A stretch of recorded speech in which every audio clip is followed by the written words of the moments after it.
Reno County Commission Board, and we'll start the meeting as we normally do with the Pledge of Allegiance to the flag. So if you please stand, and following that, Pastor Price from Countryside Baptist Church will lead us in a prayer.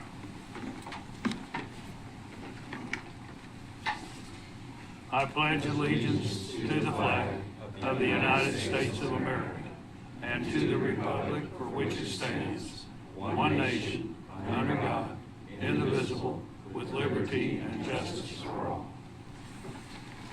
Pastor? Let us pray. Heavenly Father, as we gather here, we're giving you the praise and glory for who you are and who we are because of you.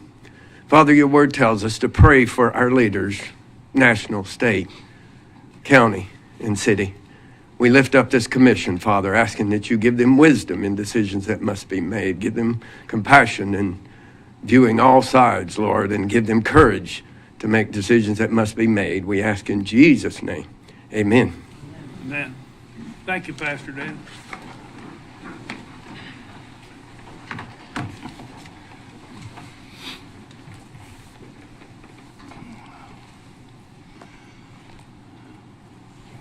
I don't have any announcements from the chairman this morning, so we'll go into public comment. And is there anyone here in the audience who has a public comment that they would like to make regarding items that are not on the agenda?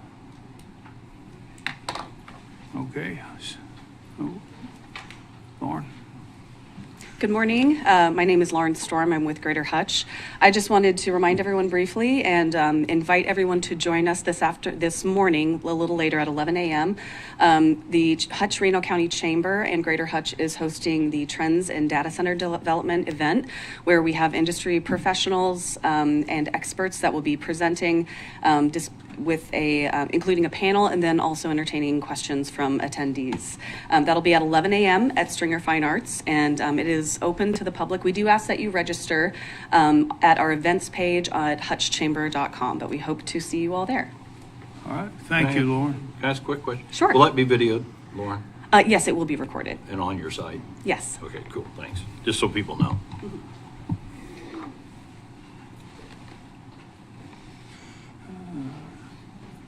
Does administration or the commission have any additional items for the agenda today?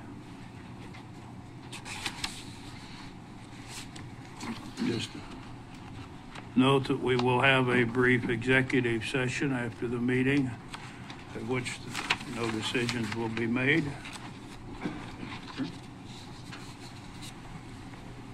Coming to consent agenda. Is there anyone here who would like to take an item off of the consent agenda? If not, is there a motion regarding the consent agenda? I'll move that we accept it as presented by staff. Okay. I'll second that. Okay, moved and seconded to accept the consent agenda as presented by staff. Any more discussion? If not, Abigail, please take a roll call for us, please. Commissioner Parks? Yes. Commissioner Vincent? Yes. Commissioner Winger? Yes. Commissioner Bogner? Yes. Commissioner Hurst? Yes. Okay. Next on the agenda is the business items, which 7A is a second look at the Superior Holding Incorporated job incentive request. And so Randy, would you delve into that a little bit? Sure. At the last commission meeting, the recommendation for Superior Holdings job incentive request to approve signing or authorizing the letter of intent was denied. But since that time, a commissioner or two had reached out to me along with the chair of putting this back on the agenda for a second review. This is the same as what was last time. It is requesting or recommending approving Superior Holdings requests for the job incentive policy. They're going to be hiring up to 100 jobs. Our job incentive policy, if it's above $21 an hour, allows $1,500 per job. And a development agreement would be, if it's approved today in concept with the letter of intent, a actual agreement that will be worked out between staff and Superior will come before the commission probably in either the next meeting in March or early April to have a formal approval. And we do have money in the economic development incentive line item. We do budget for this type of incentive. All right. You know, and we've had conversations, and administration will be looking at some updates to this job incentive program. As we've made, since it was initially started, we've made at least one major adjustment to it in bringing the amount of people hired to a smaller level than what it was originally at. And, you know, other comments I would like to just make is Reno County's family gross income is low compared to some other counties around us. And in order to be competitive to encourage qualified workers, Reno County will have to encourage higher paying jobs, as we've noted. We have to invest in the future. And we need housing. Housing studies showed we need housing of all kinds, not just for the high income, but for the normal working person. And we've done some things to assist and encourage house building and ownership. This commission has throughout Reno County. And it takes approximately, it varies depending upon your debt level, approximately wages of $20 per hour for two people, along with health benefits, to purchase a new modest home of square footage. So I think that's one reason we need to look at these, encouraging higher paying jobs. And we just need to encourage the opportunity to secure qualified workers. And I think with the revampment a little bit of the job incentive program that needs to be done ever so often. And so I think we can make some changes in it that will benefit those that are securing or interested in a job incentive program. All right? Yes, sir.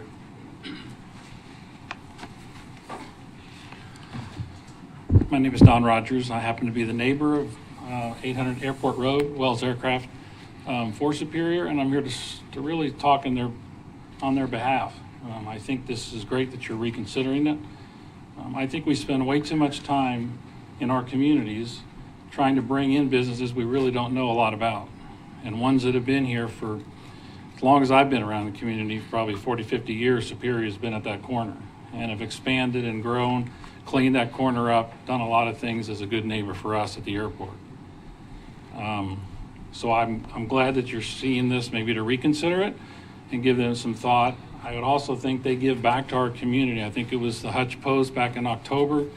I read that Mr. Wright offered and was accepted to put a new boiler in the Fox Theater at no cost, which replaced a boiler that they supplied 40 years ago or so.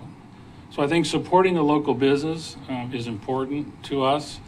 Getting people employed is difficult. Even though you're here and you're established and you think we're a successful business, it's probably the biggest thing we struggle with as a local business here in the community is to get those employees.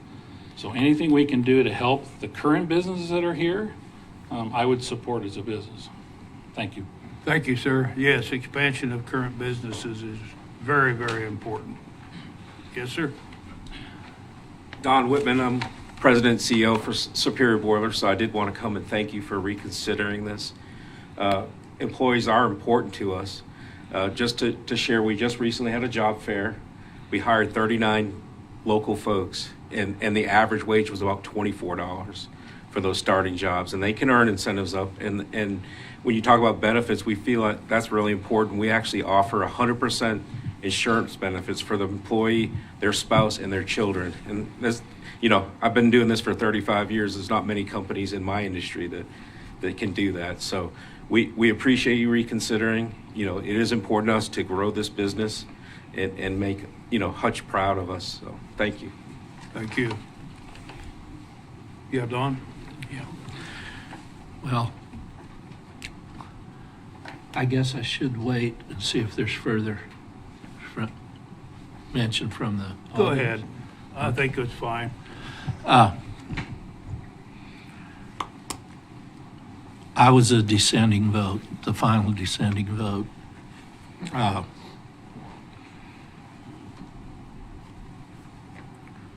appreciate what you all said, and I was one of the commissioners who called in the following morning and asked that we revisit this deal. Superior met the qualifications and definitely had certain expectations and should have had those expectations. In my vote, I considered some things that were not a part of the rules and regulations. As I said, it looked like a lot of money going very early into the budget session to one company, but there is no rule about how much one company can get. You're talking about jobs for the community. So in considering that, I probably shouldn't have considered that in my vote. And I know how it hurts because I've opened businesses and there were considerations. I'd met all the expectations and I was turned down. And that's what woke me up in the middle of the night thinking. I was in that position personally. So I know how you felt. And I do have some reservations, still do. And those can be corrected with a motion that would correct them for this single project. And after discussion, I'd be willing to make a motion. But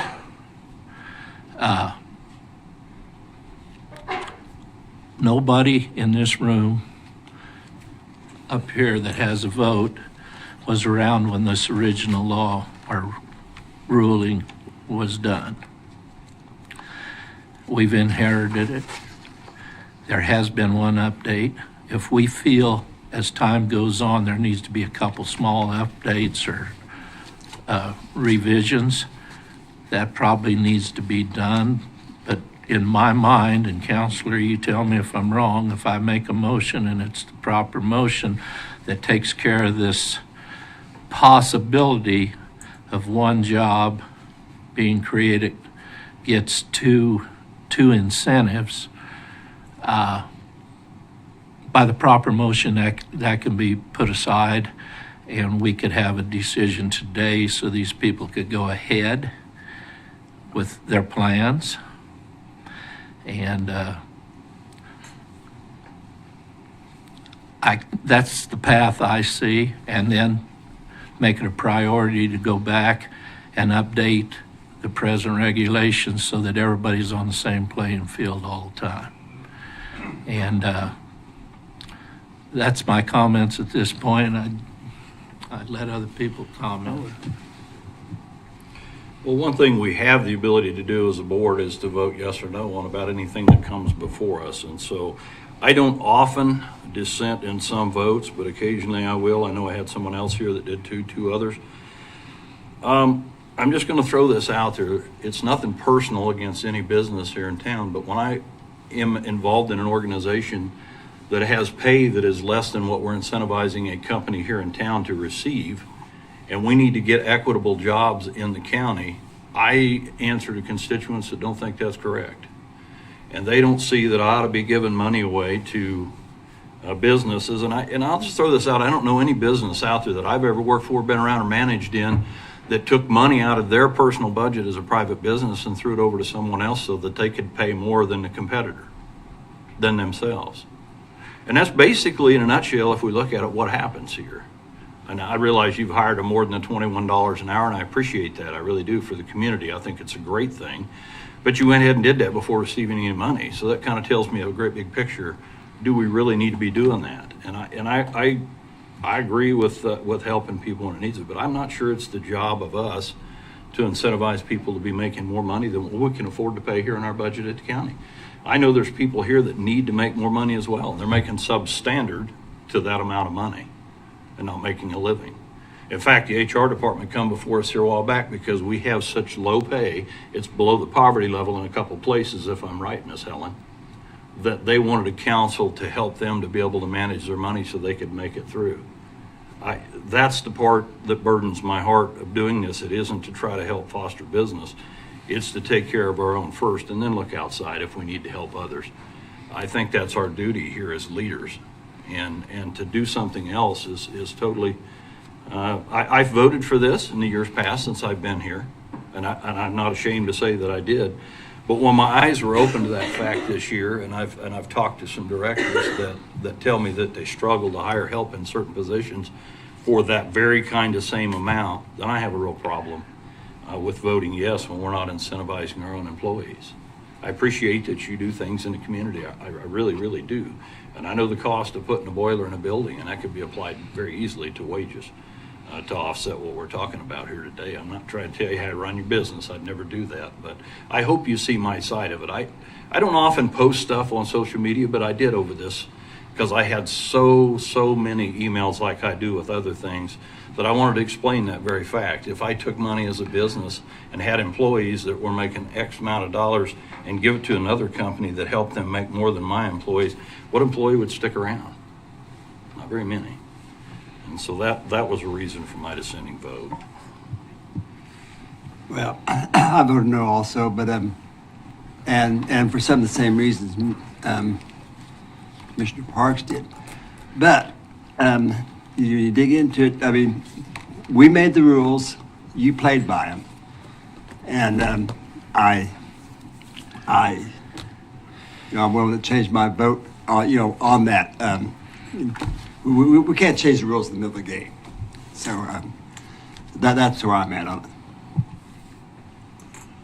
I think Commissioner Parks and Mr. Vincent bring up good points. And, this situation with pay has been going on a long time. Too long. And so when it comes time to do budget figuring for this commission, and that is one of the things that I want to look at myself, and I think we all do as commissioners, is how can we encourage qualified workers? no matter where they work at, to be able to afford not all wants, but just the needs. And I think that's what we need to look at. And we need to encourage opportunity for not only the county to encourage qualified workers, but also the businesses and manufacturing that we have in the county. So I think we will be looking really serious at that coming this summer when we look at 2027 budgets. In fact, that's one of the things we talked about with HR here just a couple meetings ago, is how do we look at this for certifications that are needed. So I think that's going to be a serious thing, and I think when it looks at our budget of where we're spending money and how we're spending the taxpayers' hard-earned money, that's going to be a high consideration. So I think everybody needs to know that now, that it's been a long time and it's not going to be cured in one meeting. So, but yeah, I was out at the first expansion when you brought in others out there in the new building, and the governor was here, and things were good. And I thank you for bringing more employment here, sir. And we look forward to working with you and doing what we can. In other words, don't hesitate in calling us, okay? But I do want a consensus. I'm asking for a consensus on that. We ask the administration to review the policy and maybe next meeting bring back a suggestions for us to look at with regard to the job incentive program. How does that sound to you all? Any objections? All right. So I would take a motion to approve the job incentive program for the applicant of Superior Boilers. Before I make the motion, I'd like to make it clear that nobody on this current board started this, like I said earlier, and we're left with what's happening here. Any kind of incentives, tax-wise, these kind, leave a bad taste in my mouth. But the bottom line is, you've got to remain competitive with your neighbors, neighboring towns, or cities, neighboring counties, and this it was alluded to earlier, to keep our businesses here. If we court new business with this, because we need to be competitive with our neighbors.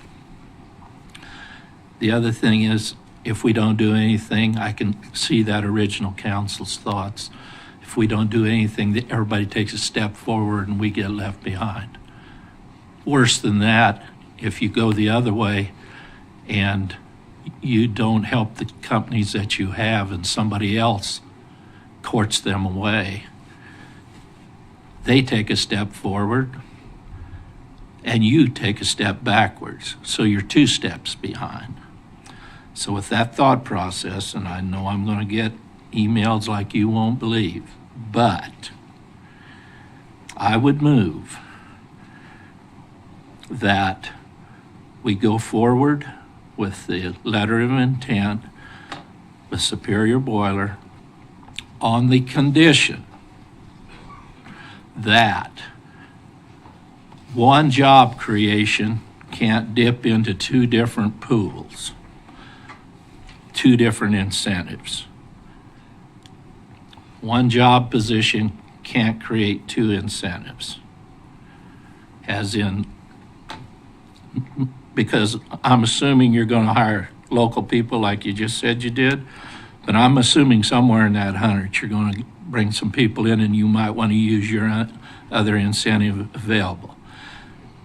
But that would be my motion, that you can choose your incentive, but it's only go 1 incentive to create 1 job. And that's my motion. Do I hear a second? Before I second it, I want to say I've lived here over 50 years, and I remember some businesses that have been here that were going strong, and then something happened. Anyway, they were bought out and moved on and left Hutch with a big hole. And when that happens, it's like, well, where'd our income go? Where'd our taxes go? How come I'm having to pay more? And it's because we didn't have, at the time, forward-thinking people that were trying to keep those businesses that have been here. I've also worked for a business in town over 35 years, small mom-and-pop business, and they were limited on what they could pay, and they struggle to get help. And sometimes minimum wage means that you don't have any training, so you've got to get in there and learn a little bit. That being said, if you have some training, and it sounds like you've hired some above what the $21, so hopefully that means that they have some knowledge and they're able to jump in and start working. I just know if you start at a minimum wage job, hopefully you learn right away and you can move up in the pay scale as fast as you can. I understand that the county is on the lower end of that pay scale, and like Ron was saying, I'd like to see us work on that if we can and do what we can to get that increase so that we can keep more of our people. But anyway, I would second that motion. Any other comments? I will just, one quick little comment. We have to look, and this is to the people out there who may think we're spending foolishly. We continue to look at how we can utilize limited monies to the best advantage so that Reno County can be the place to live, work, and play. And so, and it starts right here with our leadership here at the commission. So, thank you. Any other comments? I think Don brings up a good point that we can cover also. Looking at anybody else? I had a quick comment, if I may. Just right in line with Commissioner Bogner's comments, a bit of data that we often use in characterizing some of our workforce is that from recent census data, we typically have about 9,000 workers coming into Reno County, 16,000 who live and work in Reno County, and about 10,000 who live in Reno County but work elsewhere. And as we develop more of our data and workforce tracking resources, we've also seen that we trend extremely high in comparison to neighboring communities, benchmarking communities, and also the state when it comes to trade certifications. And a large degree of those are in manufacturing and welding, CNC, those kind of trades. So incentivizing and supporting our existing employers helps to really give them more tools and resources to retain that talent that might be leaking to neighboring communities, as you were speaking to.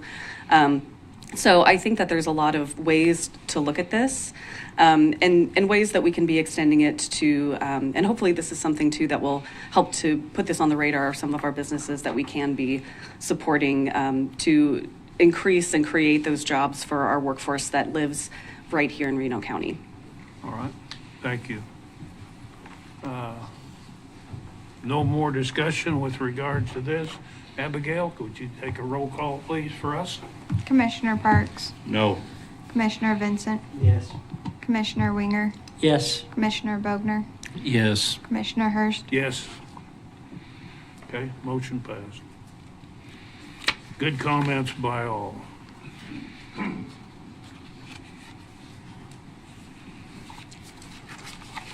Next on the agenda is Youth Services Annual Report.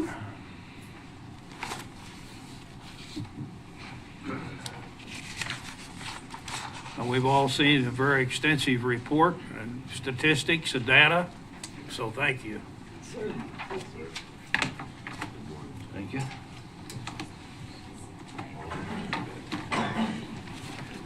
Thank you.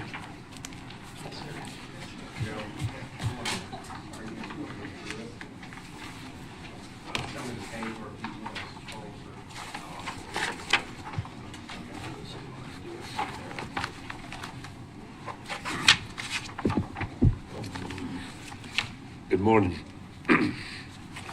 You have in front of you our all like you said, the extensive numbers reflecting 2025.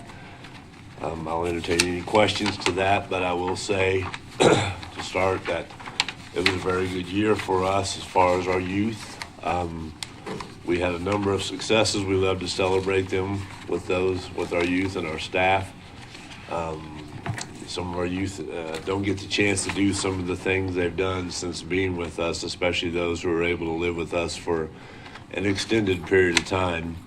We had a number of them graduate from junior high or moving on from there from 8th grade into our high schools. Our shelter typically has about 90% of our youth attending public schools. We had one this year already graduate from high school and is holding the job in the community, doing really well. Last year we had 2 of them graduate and had a couple more that were working in our community doing well. We did log a lot of community service hours last summer, again, working at locations around the town with the soup kitchen and Meals on Wheels, things like that. So those things that we celebrate, I think we focus a lot of times when our youth are taken from their homes and come to us. They don't get a chance. They're getting some of the things that, people say, well, they didn't have very much at their homes. They didn't have much. Part of that is they don't learn how to give much either. So that's not taught at a lot of levels. So that's something that we work really hard on when we do have them out in the community doing projects and things like that. They've done very well at that. In our detention center, obviously that is a lot less ability for us to be able to get our youth the help they need and to work on things, but they're working on certain things for themselves, their legal matters. But again, last year we applied for and got a grant, received that to allow the youth in detention to have access to drug and alcohol services while they're detained with us, as well as mental health services. That's all done through a grant because most of our youth, when they come to us, have a medical card. But once you are detained, after that first month is up, you lose that medical card. That turns over to the KDOC, then Kansas Department of Corrections, and they do not honor that. So youth who are in a detention center do not have the ability to continue that unless their parents have private insurance, and very few of them do. So we're very fortunate to have an excellent therapist for our mental health. And the Substance Abuse Center right down the street from us has 2 of their staff members come over and do our drug and alcohol assessments, as well as individual therapy and group therapy. So we get a lot of cases in detention where the judges have ordered either mental health help or drug and alcohol services. And there was a long period there around the state that those would have to be put on hold until this youth case was taken care of. And if you see in our demographics and our numbers there, our average stay in detention, I believe, was 19 days, but that doesn't reflect, obviously it's an average, but we have some very high-level felonies that are with us for 6 months up to a year. We have some in there now that are closing in on 2 years because of the level of their felony, and they have to go through all the discovery hearings and the extensions and all those things that lawyers have to do for them to get their case resolved. So to have those services to them has been a huge benefit for us. Staffing last year to now, we've made a lot of strides. We are, I believe we have 2 full-time positions in our shelter that are open, but are about to make an offer for one of those. We've made an offer recently for a cook, so we're filling in a lot of those gaps. You'll notice that at the very front of that, there's a page reflecting our employees of the month. Tonight, we are celebrating our Employee of the Year for last year, so that's not listed in here, and I won't be able to disclose that because that's going to be a surprise tonight, but that picture will be in here as well. So we're very proud of our staff and what they do and the job that they've taken on.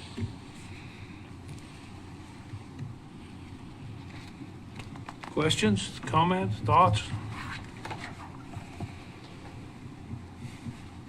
No? Well, you provide good information ahead of time along with this handout, so thank you very bet. much for your work, and please pass that on to all the people, employees that You work bet. over there. Certainly will. Thank you, Commissioners. Thank you very much. Thank you.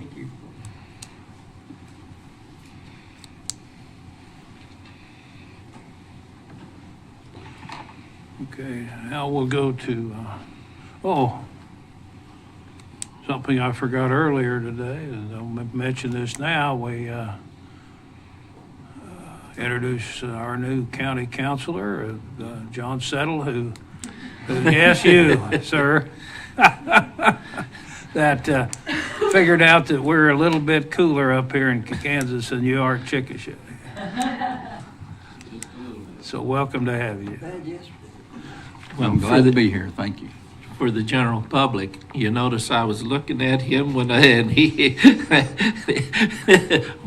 when I was speaking earlier, he was taking notes, so I guess I was within bounds. Okay, well, county commission reports next, so Mr. Vincent, you want to start us off? Everything settled down pretty good this week, so it's You want to turn it on? everything's settled down this week after our study session, so I've really, only thing I'm still getting is a little bit about the battery storage and the data centers, and I guess that's something that we're gonna have to deal with down the line. Okay. Mr. Parks? Well, I spent a day in Topeka last Thursday. I decided to go up and hang out with one of the local legislators and went to some committee meetings and the House hearings and voting on 3 bills while I was there. I even met with and don't take this the wrong way, with a lobbyist that came in and listened. I didn't meet with him, but not very many come in with this House of Representative because I know he doesn't sway very easy. And so it had to do with PBMs, and so he presented a pretty good case, a pretty smart young man. But overhearing a lot of stuff that went on, and there's several things that are operating right now that I was talking to Ron about a little bit earlier that I think the general public and certainly the county has to be a little bit concerned about. Some funding issues, how they're making some changes, and I think we need to come bombard them as a board and let them know. I'm going to encourage the other counties that I'm friends with to do the same, that they continue to take more and more power out of our hands to do anything here locally and set resolution. They want to do it from Topeka, and I think that's a gross overreach for some things. The latest thing they're looking at is trying to take out of our hands the ability to have a planning commission in some instances and have a process here. So I think that's something we probably ought to holler at them about and let them know that we're not in favor of. Been a lot of contention about battery storage and data centers and regulation and a lot of misinformation about where it would be placed. But the thing that bothers me is that we have the ability to regulate this that fits our county if we decided to do that or pull a conditional use permit. I'm not for regulations. I'll speak that in my comments this morning. I'm for a conditional use permit. If we regulate something and put policy on it as I understand it, and then we go forward and allow somebody to pull a permit and we've missed something, nothing we can do about it. And I want the public to know that. They want regulations. If we regulate something in your area and we've missed something that's pretty major, you're not going to get coverage in that. But if we pull a conditional use permit, as I understand it, if I'm correct, Mr. Britton, we'd be able to cover every base back and forth with hearings to be able to set the regulations at that point, how it fits for the county and how it has certain protections in it. So I think that's the best way to proceed, but it doesn't sound like Topeka has that same idea. And they want to tell us how we can go forward with that. And I just don't think it's a fit the same way everywhere it is, as well as the switching of this tax that Mr. Partington and I have talked about. So if any of them happen to listen to our meeting, I wish they would recant some of their positions on some of that. One of them seeks to cost the county possibly, Randy, what'd you figure? my calculations of Senate Bill 33 would cost us about $1.2 million. And it would be a transfer to the city. And people scream at us all the time because they don't like us raising taxes, but you take $1.2 million of our money away, where's it going to come from? We try to cut it as clean as we can every year and save as much money as we can, and that's going to result in raising the mill levy. Well, they don't want us to raise the mill levy anymore. They want us to stay flat or revenue neutral. I mean, I don't know how you operate that way. You can't operate a business that way, and it is a business, and there's expenses that continue to go up. So they don't get the reality of the situation and sometimes of what goes on here locally. And I had an opportunity to visit with a few of them up there while I was up there and tell them I felt this way as well. So that was part of my reason for going up there. I just wanted to let you guys know that. So anyway, it's always eye-opening when you get to listen to things like that. So anyway, Thank you. next. Good to know a little bit about conversations between local and the state legislature session. Good to be part of that. Yeah. Richard? Oh, I actually have sent a couple letters to Topeka because I do feel like they're stepping on not just the county's toes, but basically any little entity in the state because they just want that power is how I feel it's going. And again, they haven't, when we asked if any of them had served in a smaller capacity in a county or city council, and none of them raised their hand, but they're sitting in Topeka thinking that they know what's best for everybody. And I don't think that's the case. So I strongly suggest if you have the wherewithal to do it, to maybe get in contact with your representative or your senator and say, hey, you guys need to put the brakes on some of this stuff that you're passing because it does put us in a pinch. If they take $1.3 million from us, how are we going to make that up? And that's not a good deal. So anyway, that was one thing that I had done. I didn't go to Topeka, but I have sent a couple letters to representatives up there. The other thing is the emails did slow down before they were really strong before our information meeting, and then afterwards they have dropped down. But I have been getting a ton wanting us to do a moratorium on databases or data centers or the other things that are, possibly to make the county grow. And if we do that, then we're stuck for 3 years. We're in most cases, right?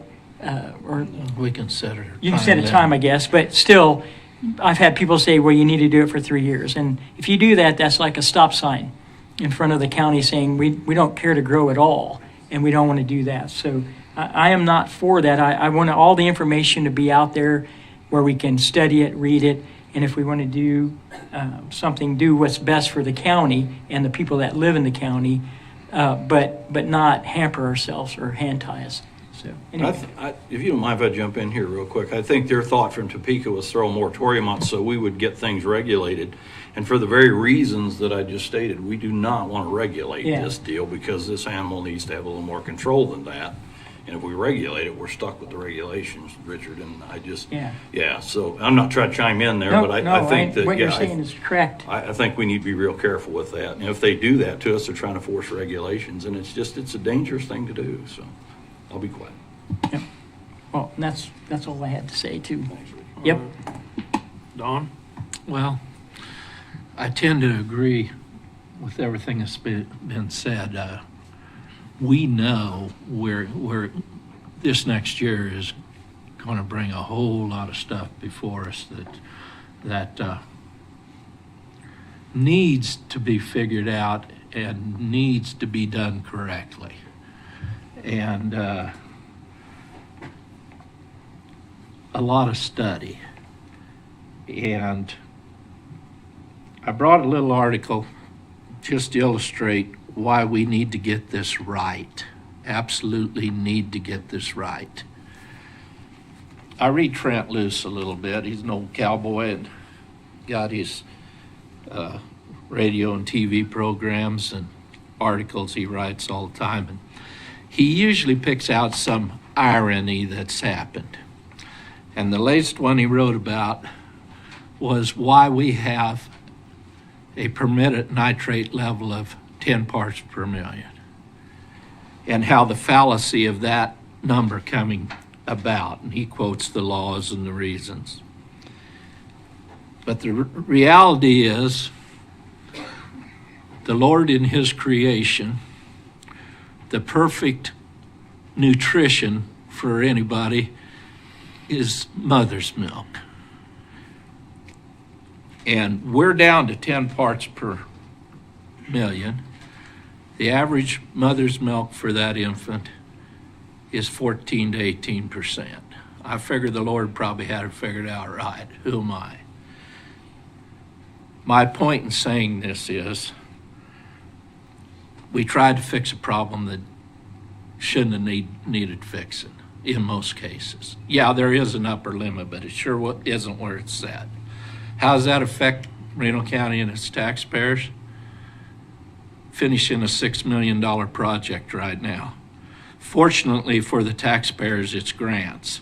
But we all know, no matter where that money comes from, unless it's a private individual's grant, our tax money somewhere went towards it. If it's coming back from the state taxed us. If it's coming back somewhere else, somebody taxed us. Yes, we need to go get those dollars, because if we don't claim them, somebody else will. It's the only way we get the dollars they've already taken back from us. The other thing that it points out,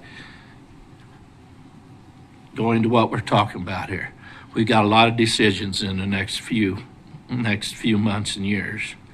You better get it right, or you pull some stunt like this.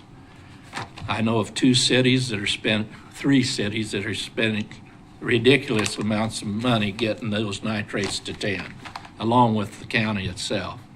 And those are high dollar deals to maintain and operate. So it's an ongoing expense for several of our cities. The $6 million I pointed out was what happened to the county. We are going to be making some decisions here that really, we can't afford to make a mistake like was made in the 60s here. We can't afford it. We got to study this. We got to get it right. Thank you. You bet. You know, regulations to me are a whole lot like zoning. It's done for the protection of citizens.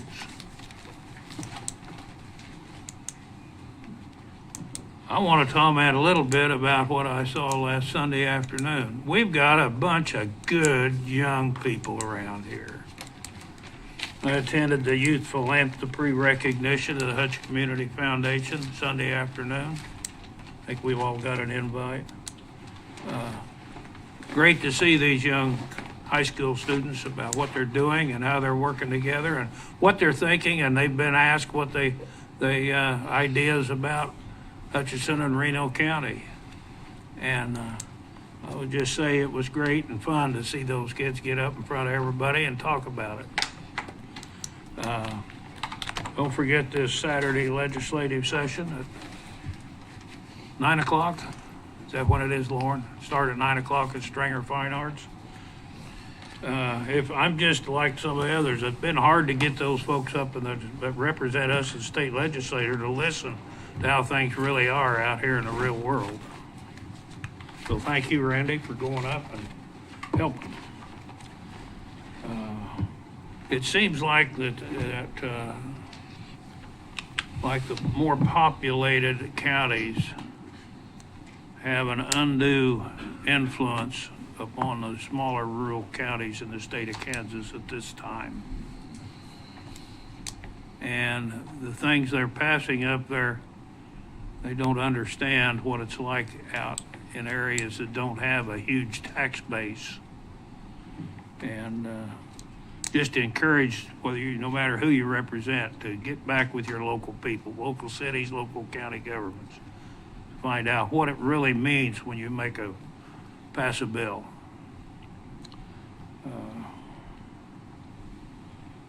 And at 11 o'clock and shortly, we'll be meeting up or hearing up at the Stringer Fine Arts Center regarding data centers. So at this time, I would move that the board enter an executive session until, You want Randy to make his comments? pardon? Randy's comments? Oh, I had 8 a.m. That's what that meant. Around here that I forgot, administration report. I had it written down, Randy, sorry. All right, that's fine. You're gonna get me trained yet. Switcheroo two meetings ago, kind of. Yeah, I can switch it back. But, 8 a.m. I was thinking of grain instead of administration. I'll write that better. So in the packet is the monthly reports Randy. for aging, public transit, the automotive department, community corrections, emergency management, the health department, and human resources. Any questions on anything in their written reports for the month? Okay. The other thing I wanted to mention was I kind of sent you guys an email last week about nominations for the park fund, a committee to help go through the grant applications. I know we have 3 or 4 cities that have applied for grant money for that special parks fund, which is alcohol funds. It's not property tax, but those came in at the end of February. And so the policy calls for a committee approved by the commission. So I thought if each of you could give me maybe one name of a community member, we could put a small committee together, have them look at the applications and bring a recommendation of what to fund back to the commission, probably during an April meeting. So I know one commissioner has given me a name, but if the rest of you could get with me and let me know of a person you think would be good for that committee, I would appreciate it. So, and that's all I have. I'll have to write, instead of ADM, I'm gonna write down administrative report, so I'll. Well, I want to thank Michael Plank this morning for coming and being available to the canvassing. And so we could appoint someone so we would have a quorum to be able to do that this morning. And at this time, the agenda was a request for executive session, so I would move the board to enter into executive session until 10 o'clock. Is that We may need a little longer than that, maybe 10:10. 10:10? Till 10:10, starting here at 10 o'clock with the Human Resources Director, Helen Foster, and I think you're starting at 9:50. He said starting at 10. already got You're 10 till 10, sorry. Yeah, there you go. I move the board enter in executive session until 10:10 a.m. with Human Resources Director Helen Foster and County Administrator Randy Parrington and County Councilor John Settle. The subject matter to be county employee personnel matters, and the justification for the executive session is to discuss personnel matters of non-elected personnel. And after that, we will reconvene and with no action to be taken. I'll second that. Okay. Any discussion? If not, all those in favor will Abigail? Commissioner Parks? Yes. Commissioner Vincent? Yes. Commissioner Winger? Yes. Commissioner Bogner? Yes. Commissioner Hurst? Yes. Okay.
We'll reconvene the March 11th Reno County Commissioner Board meeting to order. And no decisions were made with regard to our executive session, so there's nothing more to go do. So we'll adjourn the meeting. Just two of these to sign for Yeah. we split company.